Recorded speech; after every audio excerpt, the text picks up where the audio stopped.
First off, I want to thank Kansept. Definitely go check out their 2021 catalog. I will have it linked below along with their 2020 catalog. They have a lot of amazing designs coming out this year, along with a design from Sheepdog, which I'm really excited about. They have Timascus for the most affordable prices I've ever seen from any company. They have a lot of different designers. They deal with lots of different materials. They have knives from every budget. Definitely go check out this catalog. And yeah, they're pretty awesome. Bang, knives. I'm Jared. My lovely wife, Kara, is at work. And this is the Kansept Mujir. M-U-J-I-R. It is a Dirk Pinkerton design. And it's pretty awesome. We're just going to get right into it. So the blade length is 3 1/4. The total length is 7.5 inches. It's a great size comparison to the Benchmade Bugout. If you know the Benchmade Bugout, it's pretty much the exact same size. Another one is the Quiet Carry Waypoint. Another great size comparison. And then here's a couple of Kansept's new knives. Here's the Kansept Prickle. Another front flipper. The Main Street, which is another Dirk Pinkerton design by Kansept. And the KRYO. So there's your size comparisons. It's a great EDC size. It's not really big. It's kind of in the medium range, but you still have basically a full-size knife. The stone washing on this S35 VN blade is very, very well done. I love the kind of stone washing they have. It's going to hide scratches really good, and it just looks so good. Very even. And yeah, I really like the way that stone washing is.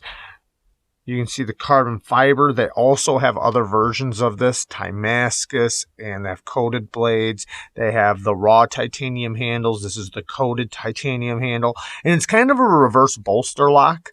So this is a titanium frame lock, but you see it has the carbon fiber overlay, which, you know, it is kind of a reverse bolster lock. You do have the hidden lanyard back here and a titanium clip. Let's just get right into the action because the action's pretty awesome on this, and then we'll get into the cutting and the ergos and stuff. So you see how the jimping goes? The jimping, and this is well done jimping. Some of my favorite kind of jimping right here. I really like this jimping. And you see how it goes all the way up and over. So it allows you to front flip it from the front very easily too. This thing is very easy to deploy. Or you can get it right from the corner, because if you look, they have the two jimping right there on the corner. Or you can just go right from the top and pretty much put pressure straight down and over when you do it. So straight down and over. And it's very easy. It's incredibly easy to deploy this. And if you're paying attention, this thing is super smooth on the drop. Very, very smooth on the drop. But yeah, the jimping is very easy, and the detent is clicky but light. And I mean light in a good way, because with a front flipper, you need it to be light. The one thing you don't want to do is sit here and fight to deploy your knife. This is very easy, yet the detent is nice. It's well tuned. Now, the lock bar is it's so comfortable. This whole area right here is nice and smooth. Like, even just to the touch in my hand, it's very, very nice. But the lock bar is, I know it's black and it's kind of hard to see, but it's not like they have to give you a cutout from the side, but from the front, it's nice and wide. It feels almost like you're pushing a button. It's very, very comfortable to unlock and very easy to unlock. The lock bar has good tension, but not too strong. The tension is nice and comfortable to unlock. And the carbon fiber acts as an over travel stop. You can see the steel lock bar insert in there. You can see it peeking out right there. Very easy to disengage. The detent ball is a little late, but it doesn't matter, and I'll show you why. It's right there. They do not have a detent ramp, but it's super easy to push past, so they don't really need one. It's just as easy as most detent ramps, but you don't really ever see it or hit it, because even if you hold it up high, it's still past the detent. And you can allow this little spot to hit you or the blade. It's kind of up to you. If you hold it lower, it's going to be the blade. If you hold it high, it's going to be that little spot right there. But very easy to disengage and flip. Now, on the inside of the knife, they have nice ceramic caged bearings that actually run on a little washer that acts as like a racetrack, which is really cool. It makes the action incredibly smooth. And the little carbon fiber overlay has a little notch cut out in it, so it sits on there, you know, nice and evenly without shifting or anything like that. The internals are all milled out. The titanium is nice and milled out, and you can see the track that it has for the stop pin for when it opens and closes. It's all well constructed, well done, and very nice.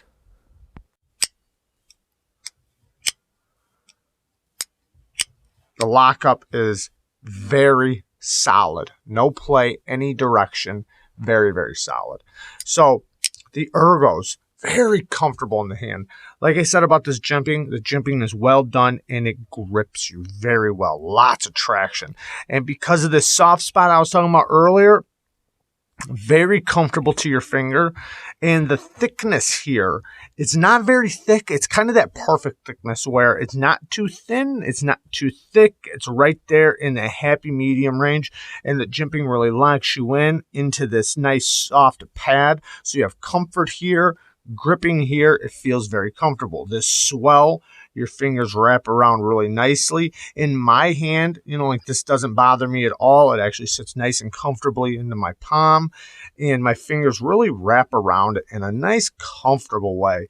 Now, you're going to notice when we do the utility cuts later that, you know, this is a good grip for this, and this little hump right here, my fingers really press this part up into my palm nice and securely, and I can get lots of pressure forward.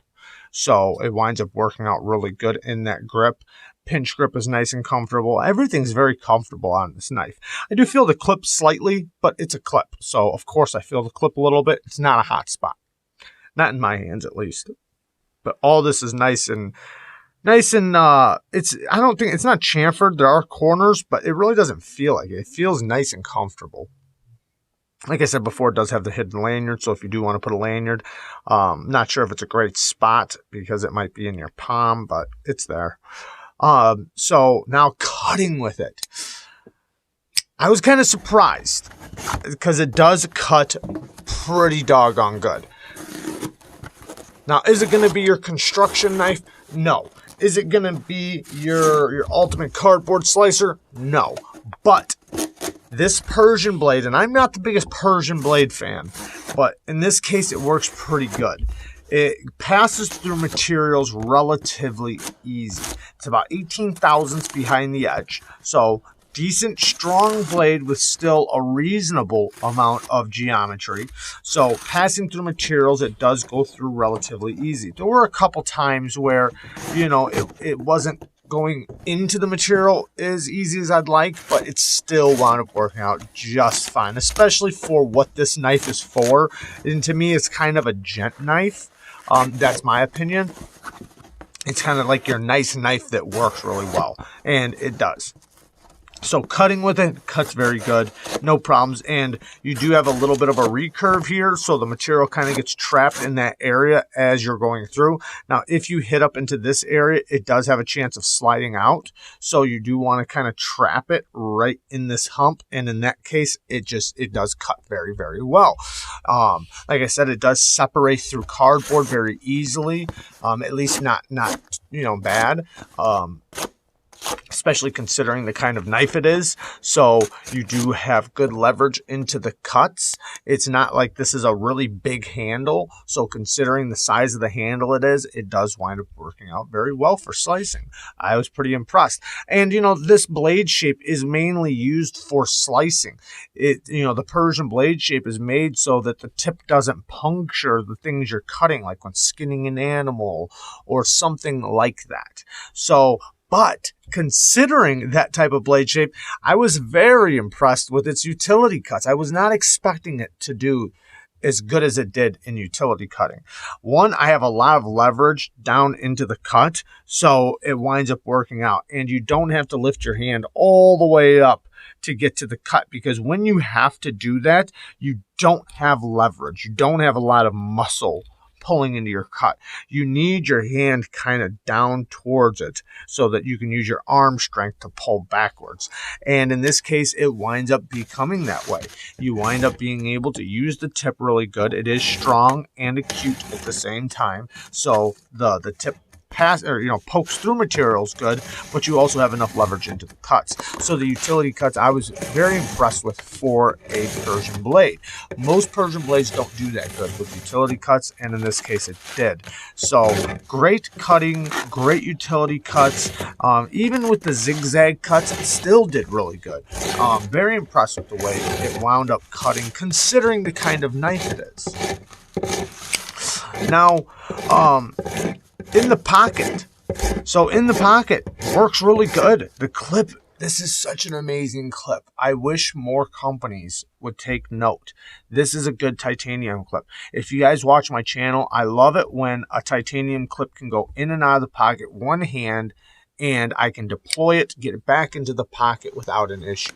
I like being able to put a clip in my pocket in and out without it tearing up my pants.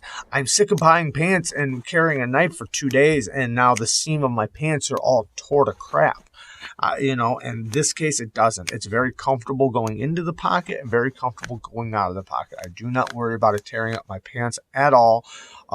It's a well done clip, well done ramp. And it's not that it sits really deep, but it also doesn't have a lot sitting out. I mean, it's deep enough. And you have a little bit to grab onto when you pull it out of your pocket, but it's comfortable. It's comfortable in and out of the pocket, which is the most important thing to me when I think of a clip, is how comfortable it is in and out of the pocket, and then also how comfortable it is in the hand. And in the hand, like I said, it doesn't create any hot spots. It's not, I do feel it, but in my hands, it's not a hot spot. I haven't seen any through use or anything. Okay, let's talk about the sharpening choil, and then we'll go into some bad things. So the sharpening choil isn't bad. So you see the plunge grind, you can kind of see it playing with the light. It does end right there. So it does give you a little bit to sharpen out. Not a lot. I would like to see it a little bit deeper, or the plunge grind farther back, because the plunge grind starts here and ends here. But it's still a decent enough sharpening choil. You'll be able to get a few sharpenings out before it ever becomes a problem. And in that case, it is nice and open back here, so you don't have to worry about putting in your own sharpening choil when that time comes, which will be a while, because you'll get a lot of sharpenings out of it.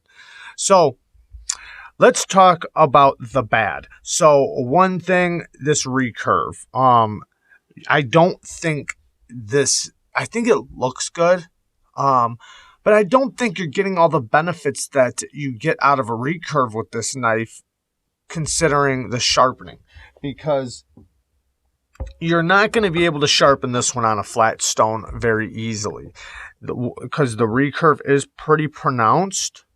Now, you can see it right there. Now, you can get it with a flat stone, don't get me wrong, but you're going to have to work the corner and the edge of the flat stone. And you're going to have to be very good at it. You're going to have to know how to sharpen this on a flat stone if you're going to want to. Otherwise, it's going to be difficult to get into this area. The best thing for you to do is to sharpen it on a round stone. So if you have one of these, you'll be able, which this is a Work Sharp field sharpener. Now, you would be able to keep up with it on this ceramic stone for a long time because it is round. So you see how it follows that curvature of the blade. So that's the way you're going to want to sharpen this knife, is on a round stone. It will be very beneficial. Now, you could use a small flat stone, like meaning a thin flat stone will probably work, but this is pretty tight from here to here with this little loop, or a little, recurve. So, it's going to be a little bit difficult for a lot of people to get into that area. Without just using a round stone, it'll be very easy. So, but I don't know if you're going to get as much benefits out of the cutting performance. Do you get a little bit? Yeah, you do. It does actually trap material in a little bit right there. It really does. But I just don't know if that's going to be worth the trouble of buying round stones if you don't have them, or, using the round stones if you do have them, versus if you just have a nice good flat stone, you can lay it on there and it'll sharpen very fast. Now, I don't think it's hard to sharpen recurves. I think it's very easy, but a lot of people do have trouble. So, and it is a little bit more troubling than a flat stone. So I just don't know if the benefits are there. So that could be considered a negative. Now, if it was a big blade, like a 4-inch blade, and it had a giant recurve, that's one thing, because you're getting a lot of benefits out of that when cutting, and you're going to have to use the round stone no matter what to sharpen that, or you not necessarily, but you know what I mean. You're getting a lot of benefits out of that versus this, which is a very subtle one, but it's enough to where you're going to have to use another stone, most likely. Next thing, T6s. I'd rather just see T8s. Quit using T6s. T8s are the way to go. It's easier to use. You only have to use one bit to take apart your knife, and they don't strip out as easily. And in this case, it does have T6s. It does have a T8 pivot, but T6 hardware on the body. Now, you see what I just did? I'm flipping it with my left hand. This is my lefty. I'm not good with my left. Well, I'm not great with my lefty, but in this case, I'm still very good at front flipping it because it's so easy to front flip. Next bad thing, this coating is going to scratch up eventually. Now, this isn't necessarily a bad thing on the knife. It's just a thing that comes with coatings. So you see the coating on the handle. It's very smooth to the touch, but eventually, now I'm surprised it hasn't scratched up yet, so it must be pretty durable. Now, I haven't tossed it on concrete or anything, but this one's in perfect condition still. The stuff on the clip right there, I can just wipe off. But the clip isn't the same texture. This is more smooth. This is more of, you hear the difference? This is more textured. This is more smooth. So this is very smooth and soft. It almost has like a hammered or like an orange peel look. Now this is more of the stone washed, powdery feeling. Powdery feeling, kind of like a blasted finish. And then this is more of a hammered orange peel finish. But eventually this clip is going to get scratched up. If you wear it every day and you go in between things, it will create scratches. It's just the nature of the beast. And talking about the coating, this really isn't that big of a deal, but when they asked me which one I wanted, I did ask for the plain titanium one because I don't like too much coatings on stuff. Some things I don't mind, just kind of depends. And this, I know, like for me, I would scratch up eventually. So I asked for the regular titanium, but they did send me the coating one. Now they did give this to me. It's not that big of a deal. I'm not complaining about that. I don't want that to, to seem like that's what I'm doing, but that's kind of why, because I know the coatings, I'm hard on my knives. I'm tough on my knives when they're personally my own knives. Not all of them, but a lot of them I am. So in this case, this wouldn't be a knife I'd be hard on. One, because of the coating, and two, because it's just not that kind of knife. If you're careful with it, this will last a long time. The coating seems like it's a very durable coating that they've done, and I don't think it's going to be like aluminum or anything where just everything you touch, it scratches. It's not like that, but eventually, if you drop it on concrete, it's going to get scratched. Let's just say that. All right, but that's not necessarily a bad thing on the knife. That's just coatings, period. every coating will eventually get scratched up. If you use it enough and if you're hard enough on it. If you're careful with it, it'll last a very long time.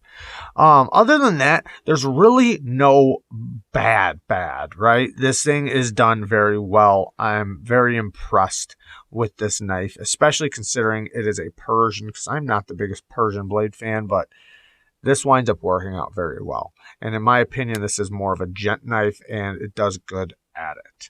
Easy to front flip, easy to top flip, great weight. It feels like an expensive knife. It feels well done. Locks up, rock solid. The clip is very, very well done. It cuts good, and yeah, good knife. Thank you guys for watching. Thank you, Kansept. I love all you guys. Peace.